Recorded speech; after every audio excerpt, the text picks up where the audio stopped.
নবী সাল্লাল্লাহু আলাইহি ওয়াসাল্লাম যে 4টি নদী দেখেছেন মেরাজে, তার একটি তো দেখলাম, আরেকটি হয়তো দেখতে পাবো ইনশাআল্লাহ। আসল যে দুটি জান্নাতে আছে আল্লাহ যেন সেগুলো আমাদেরকে প্রত্যক্ষ করার তৌফিক দান করেন।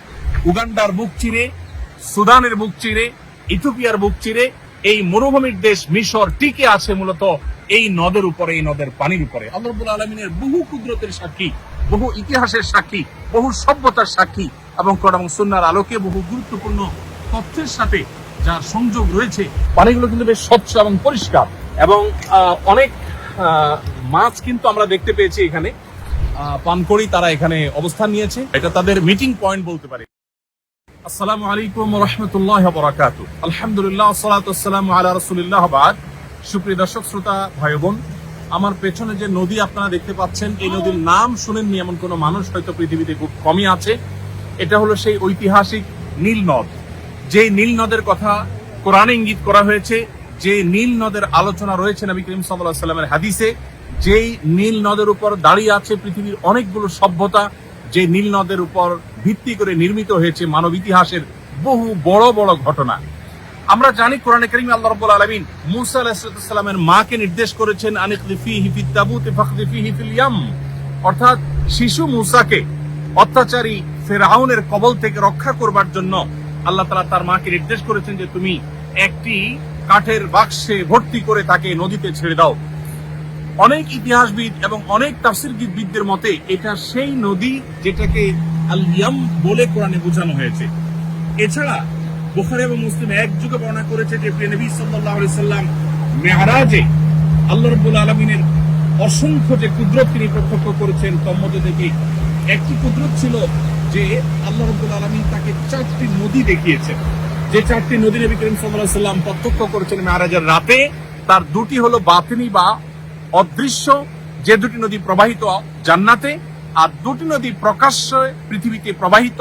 তার একটি হলো এই নীল, আরেকটি হলো ইরাকের ফুরাত।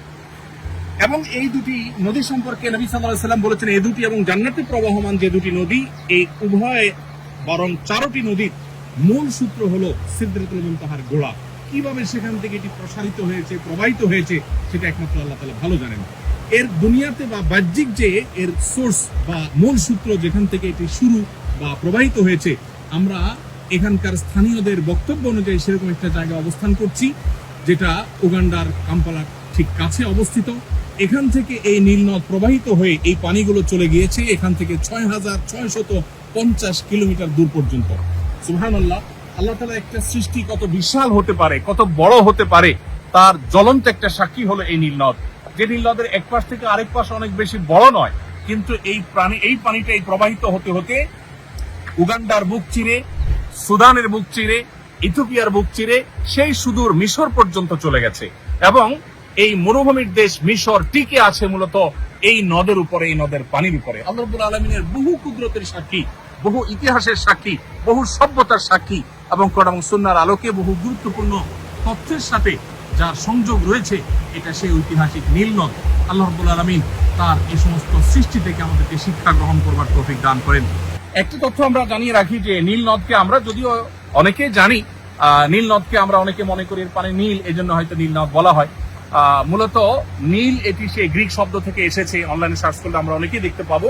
সেখান থেকে এটি ল্যাটিন আমেরিকান শব্দে রূপান্তরিত হয়ে সেখান থেকে ইংলিশে রূপান্তরিত হয়ে আজ সেটাকে নীল বলা হয়। এটি নীলজ থেকে শুরু হয়েছে, বিভিন্ন রূপান্তরের মধ্য দিয়ে পর্যন্ত এসেছে। গ্রিক ভাষায় নীলজ বলা হতো নদীকে, তো সেখান থেকে মূলত এই শব্দটা রূপান্তরিত হয়ে নীল নদে এসেছে। পানি মূলত নীল এমনটা নয়, কোন কোনো জায়গায় স্বচ্ছ হওয়ার কারণে একটু নীলাভ হয়তো দেখা যায়, সেটা ভিন্ন বিষয়, কিন্তু এর সাথে কালারের কোনো সম্পর্ক নেই।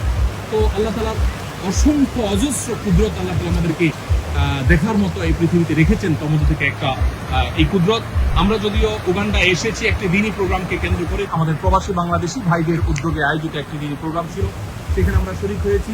সেখানে বাংলাদেশি ভাই বোনদের মিলন মেলায় পরিণত হয়েছে এবং সেখান থেকে আলহামদুলিল্লাহ আমরা এসেছি এই লেক দেখার জন্য, এই নদী দেখার জন্য। আল্লাহ রাব্বুল আলামিন আমাদেরকে তার সমস্ত কুদরতগুলোর প্রত্যক্ষ সাক্ষী হয়ে সেখান থেকে শিক্ষা গ্রহণ করা, আমাদের ইমানকে শক্তিশালী করার তৌফিক দান করুন। এই সেই নীল নদের পানি, যেটা হয়তো আমরা অনেকে ইউটিউবে, সোশ্যাল মিডিয়াতে নানাভাবে আমরা হয়তো দেখে থাকবো, কিন্তু এর সাথে যে কোরআন এবং হাদিসের বর্ণনার যোগসূত্র আছে সেটা কিন্তু আমরা অনেকেই জানি না। পানিগুলো কিন্তু বেশ স্বচ্ছ এবং পরিষ্কার, মাশাআল্লাহ। এবং অনেক মাছ কিন্তু আমরা দেখতে পেয়েছি এখানে, এবং আমরা এখানে পাশে একটা রেস্টুরেন্টে ইনশাআল্লাহ আজকে দুপুরের খাবার খাবো এই নদীর মাছ ফ্রাই করে। আলহামদুলিল্লাহ এখানে তেলাপিয়া হয়ে থাকে প্রচুর পরিমাণ, এবং পানকড়ি গাছে আমরা দেখতে পাচ্ছি প্রচুর পরিমাণ পানকড়ি তারা এখানে অবস্থান নিয়েছে। এই নদীর পানি থেকে তারা রিজিক আহরণ করে তারা সেখানে সমবেত হয়, আবার এখান থেকে তারা চলে যায়। এটা তাদের মিটিং পয়েন্ট বলতে পারে। তো আল্লাহ তাআলার এই কুদরতের সাক্ষী হতে পেরে সত্যি আমরা অনেক বেশি আনন্দিত, গর্বিত। আল্লাহ রাব্বুল আলামিনের কাছে শুকর আদায় করি।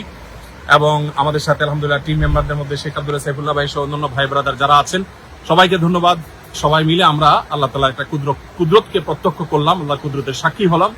আল্লাহ রাব্বুল আলামিন নীল দেখার সুযোগ দিয়েছেন, আল্লাহ যেন ফোরাত যেন দেখান। আর তার চেয়ে বড় আল্লাহর কাছে আবদার বা আল্লাহর কাছে দোয়া এবং দাবি হলো, আল্লাহর কাছে চাওয়া হলো, নবী সাল্লাল্লাহু আলাইহি ওয়াসাল্লাম যে 4টি নদী দেখেছেন মেরাজে, তার একটি তো দেখলাম, আরেকটি হয়তো দেখতে পাবো ইনশাআল্লাহ। আসল যে দুটি জান্নাতে আছে আল্লাহ যেন সেগুলো আমাদেরকে প্রত্যক্ষ করার তৌফিক দান করেন।